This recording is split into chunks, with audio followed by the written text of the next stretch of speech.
Shalom à tous et bienvenue sur Bible et Vérité, la chaîne où la parole de Dieu est notre fondation et la vérité notre boussole.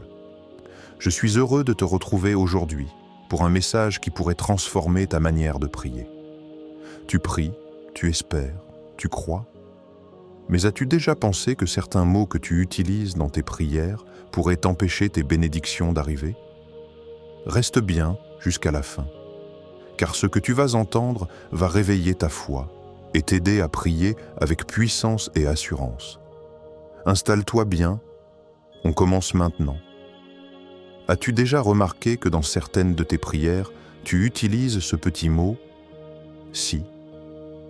Seigneur, si tu veux bien m'écouter, si tu penses que je mérite ta faveur, si tu peux, alors agis. À première vue, cela peut sembler inoffensif, presque respectueux. Mais en réalité, ce petit mot peut avoir un impact spirituel énorme. C'est un mot qui, bien souvent, dénonce une faille dans notre foi, une forme de doute déguisée en humilité. Le langage de la foi n'est pas incertain. La Bible nous enseigne que la prière efficace est celle qui est faite avec foi, une foi claire, affirmée, convaincue. Lorsque nous prions en disant « Seigneur, si tu veux », ce n'est pas toujours un signe de soumission à Dieu, bien que ce soit parfois notre intention, mais souvent une façon involontaire de se protéger de la déception. C'est comme dire à Dieu « Je te demande, mais je ne suis pas certain que tu répondras ». L'exemple de Jésus, une foi ferme, même dans la soumission. Il est vrai que Jésus lui-même a dit « Père, s'il est possible, que cette coupe s'éloigne de moi ». Matthieu 26, 39. Mais lisons bien le contexte. Jésus ne priait pas par doute, mais par soumission totale à la volonté divine. Ce « si » ne venait pas d'un manque de confiance, mais d'une acceptation lucide du sacrifice à venir. Juste après, il dit « Toutefois, non pas ce que je veux, mais ce que tu veux ». Beaucoup de croyants utilisent ce « si » non pas comme Jésus, mais comme une échappatoire spirituelle, une porte de sortie au cas où Dieu ne répondrait pas. Ce type de prière n'est pas enraciné dans la confiance, mais dans la crainte de ne pas être exaucé. Jacques 1. Une foi sans balancement.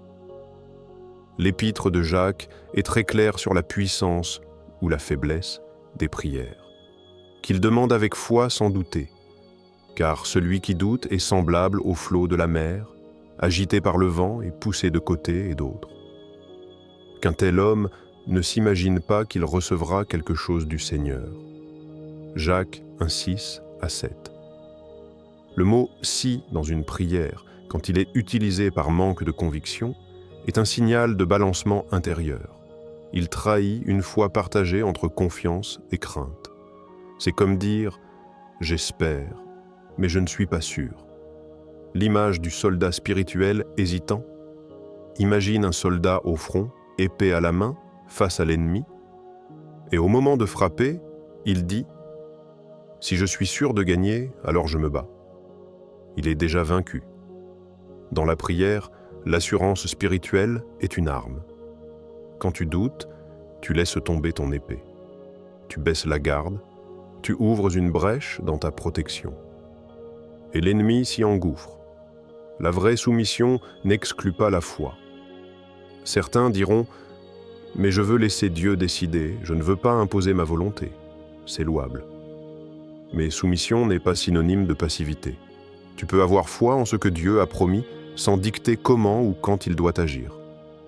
Prier avec foi, c'est croire qu'il agit déjà, qu'il t'écoute déjà, qu'il est fidèle à sa parole, même si tu ne vois rien encore. Le « si », symptôme d'un cœur incertain. Très souvent, ceux qui prient avec des « si » sont des croyants blessés qui ont connu des déceptions, des silences, des délais. Leur foi est devenue prudente, réservée. Ils se disent « mieux vaut prier avec précaution, comme ça je ne suis pas trop déçu si rien ne se passe ». Mais ce genre de prudence empêche Dieu d'agir pleinement. C'est comme demander avec la main ouverte, tout en gardant l'autre main dans le dos, prête à renoncer. Marc 11h24. Croire au moment même de prier, Jésus dit « Tout ce que vous demanderez en priant, croyez que vous l'avez reçu et vous le verrez s'accomplir. » Ici, il n'y a pas de condition, pas de « si tu veux », si c'est possible, pas de flottement. Il y a une déclaration ferme, une attente confiante. Comment prier sans si? Remplace les formulations pleines de doute par des affirmations basées sur la foi. Seigneur, si tu peux me guérir. Seigneur, je crois que tu es le Dieu qui guérit et je reçois ta guérison. Si tu veux me pardonner, merci pour ton pardon déjà acquis à la croix. Si tu entends ma prière, je sais que tu entends, car je suis ton enfant et tu es fidèle. La foi n'est pas prétentieuse, elle est confiante. Certains pensent qu'affirmer ce que Dieu va faire, c'est manquer d'humilité. En réalité, c'est honorer sa parole. C'est croire qu'il tient ses promesses. Ce n'est pas se vanter de ses mérites, c'est reconnaître la fidélité de Dieu, devenir un intercesseur audacieux. Quand tu pries, ne le fais pas à moitié. Sois comme un intercesseur audacieux qui frappe aux portes du ciel avec l'assurance que Dieu écoute. Car nous n'avons pas un souverain sacrificateur incapable de compatir à nos faiblesses. Approchons-nous donc avec assurance du trône de la grâce. Hébreux 4, 15-16. Le mot « si » semble petit, mais dans le monde spirituel, il peut avoir l'effet d'une épine dans ta prière. Il laisse le doute s'infiltrer. Il transforme une prière puissante en un murmure incertain.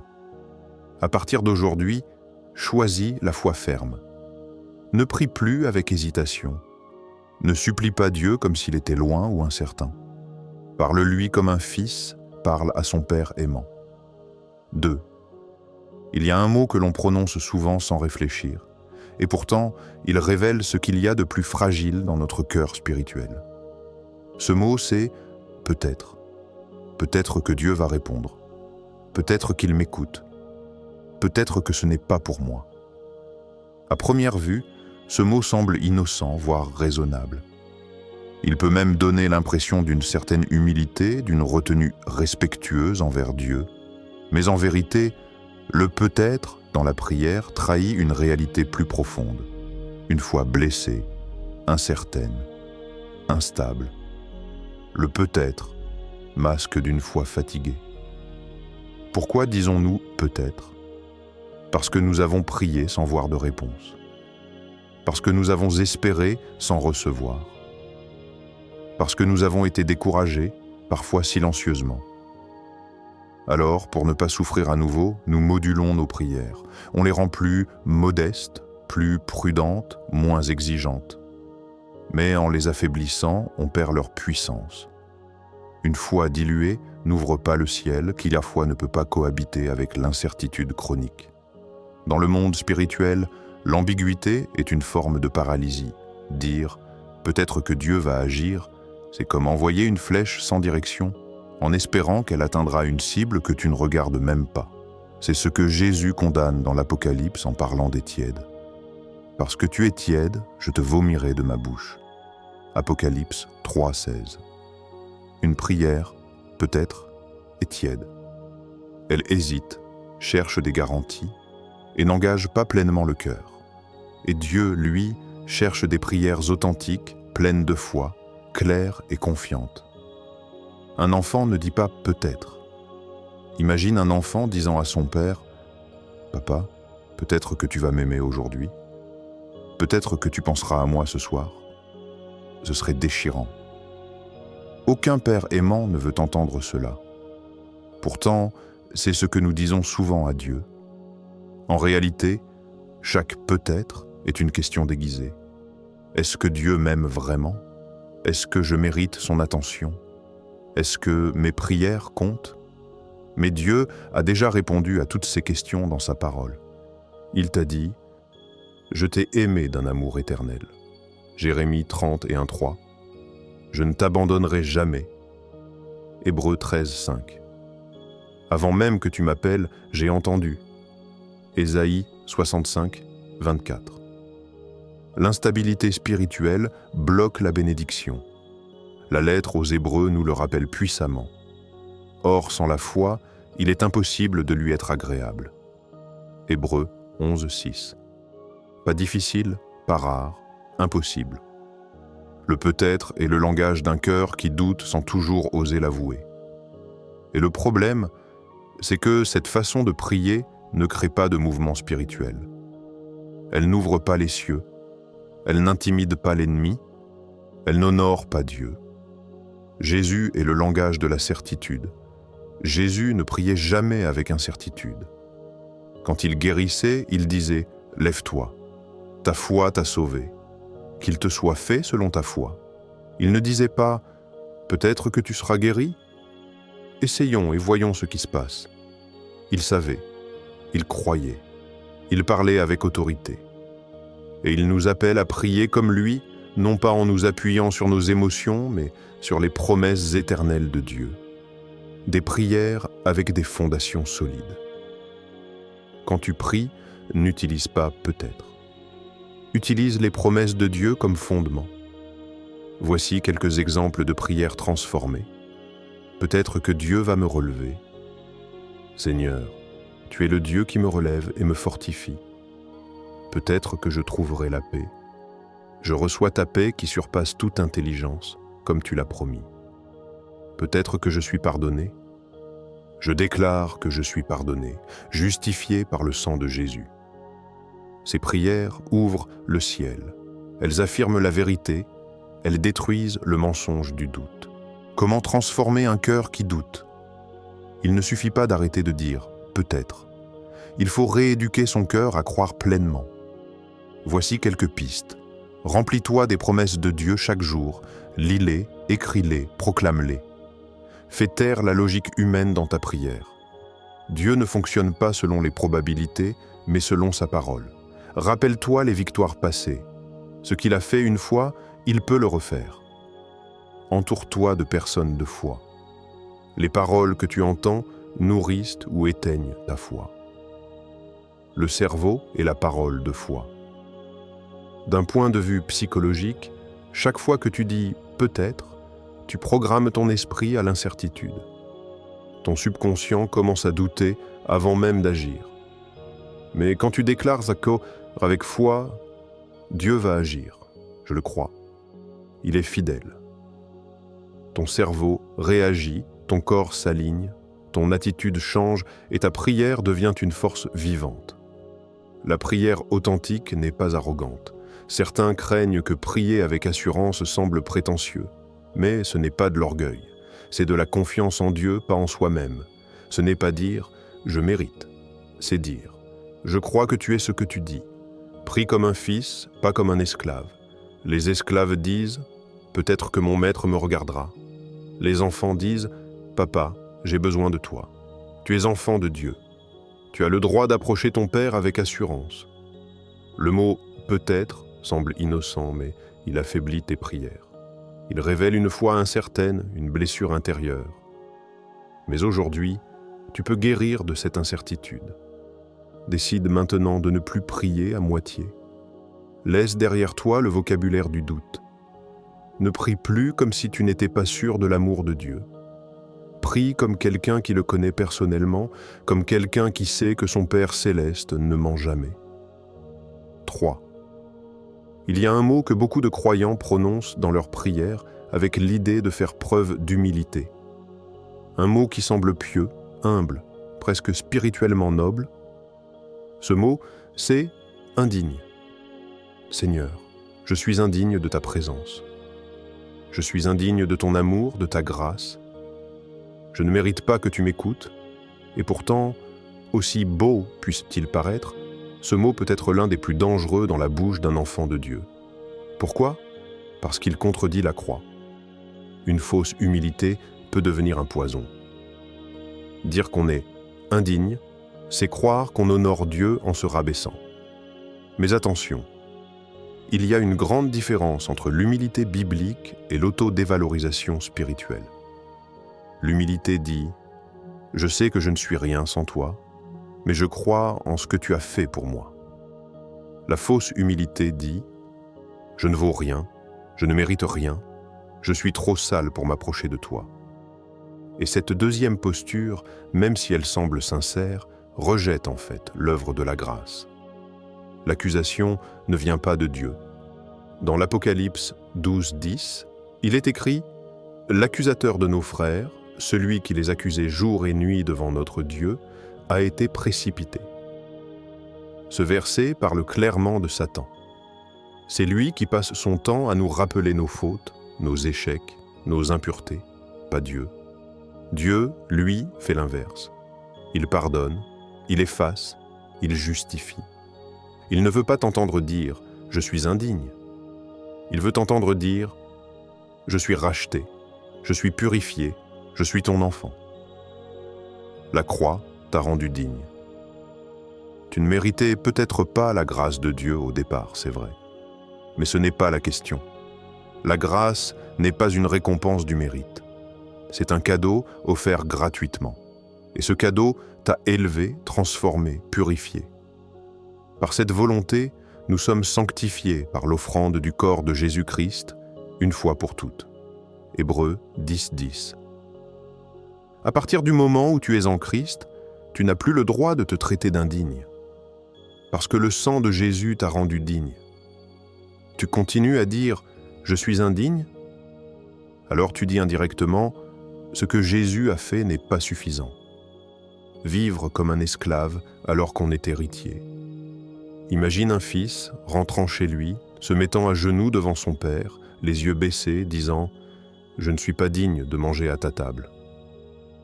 Alors que son père a préparé un festin pour lui tend la main et dit « tu es mon fils, ma chair, mon sang, je t'aime ». Ce fils-là agit comme un serviteur, un esclave, un étranger. Mais il est héritier. Vous n'avez pas reçu un esprit de servitude pour être encore dans la crainte, mais vous avez reçu un esprit d'adoption par lequel nous crions « Abba, Père », Romains 8:15. L'identité spirituelle mal comprise.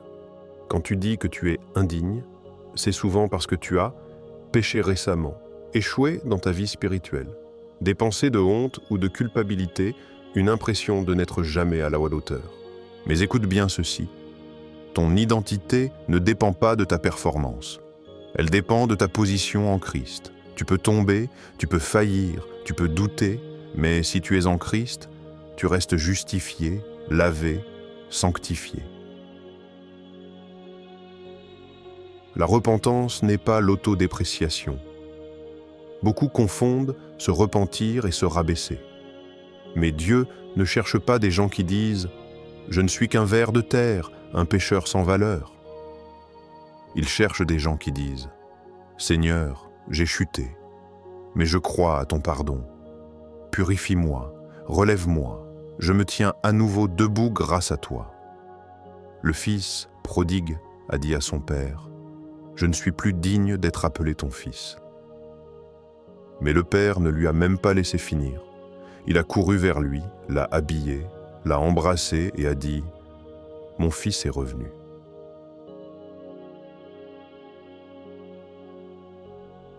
Asia tu es fils, pas un mendiant. Les mendiants frappent à la porte en espérant un morceau.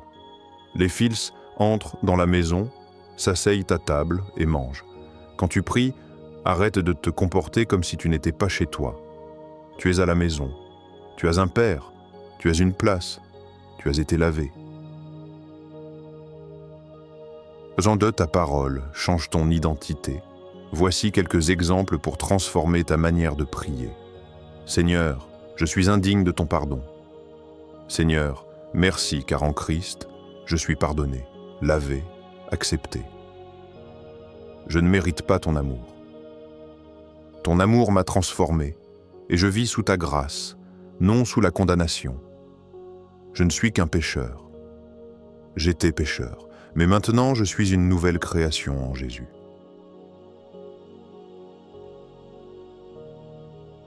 Tu ne pries pas depuis ta honte, tu pries depuis ta position. Si tu veux que tes prières aient du poids, tu dois prier depuis ta position en Christ, pas depuis ton passé. Il n'y a donc maintenant aucune condamnation pour ceux qui sont en Jésus-Christ. Romains 8:1. Proclame la vérité sur toi-même. Je suis enfant de Dieu. Je suis purifié par le sang de l'agneau. Je suis digne non par mes œuvres, mais par sa grâce. Je suis assis dans les lieux célestes avec Christ. Je suis aimé, adopté, sécurisé. Le mot « indigne », s'il est mal utilisé, est une insulte à la croix. Il nie l'efficacité du sang de Jésus. Il entretient une fausse image de Dieu comme un juge lointain, au lieu d'un Père qui accueille. Il est temps de rejeter ce mot de ton langage de prière. Tu n'es plus un étranger, ni un serviteur tremblant. Tu es un fils, une fille, racheté, coli, rendu, dit, digne par un amour inconditionnel. Tu l'as compris, des mots simples comme « si »,« peut-être » ou « indigne » peuvent sembler inoffensifs. Mais dans le monde spirituel, ils affaiblissent ta prière, bloquent ta foi et donnent au doute une place qu'il ne mérite pas. Mais aujourd'hui, tu as reçu la vérité. Et la vérité, quand elle est reçue avec foi, libère. Dieu t'appelle à prier non plus comme un mendiant, mais comme un fils ou une fille pleinement adopté.